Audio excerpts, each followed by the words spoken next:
ভাই রে ভাই, টাকা পয়সা ইনকাম করা এত সহজ না, বুঝছো? টাকা পয়সা ইনকাম করতে অনেক কষ্ট হয়। আর বসেরা এমনি এমনি টাকা দেয় না, কষ্ট করে টাকা ইনকাম করতে হয়। আজকে সকালবেলাতে আমি কাজ শুরু করছি, তো কাজ শুরু করাতেই প্রথম বললো যে বস বললো আমাকে যে তুমি আজ স্কিন করবে।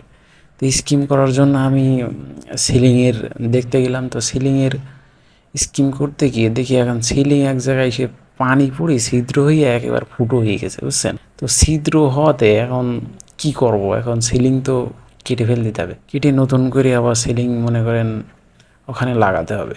এবং পুরনো সিলিং কাটার জন্য আমি একটা প্রথমত পিসাও নিলাম। পিসাও নিয়ে, পিসাও বলতে যেটাকে বলা হয় ছুরি, আসলে বাংলাদেশের ভাষায় বলে ছুরি, বেলেট। তো আমি কাটতে শুরু করলাম। তো কাটতে গিয়ে ভাই ওই যে সিলিংয়ে আবার ফাইবার আছে, বুঝছেন?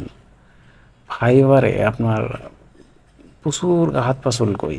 তা এখন ওই ফাইবার মনে করেন গুঁড়ো গুঁড়ো থাক শরীরের ভিতরে, যে গেঞ্জির ভিতরে জামার ভিতরে যাওয়ার পরে এটা মনে করেন মনে হচ্ছে সুই, যেমন আছে না সুইয়ের মতো ফুটছে, বুঝছেন? অনেক কষ্ট হয়েছে ভাই। তারপরে কি করব এখন, কাজ করতে এসেছি যেহেতু, কাজ শেষ না করলে তো আর বসে আমার টাকা দেবে না, তাই না? তো আমি ইনশাল্লাহ শেষ করেছি এবং নতুন করে আবার একটা সিলিং লাগাবো।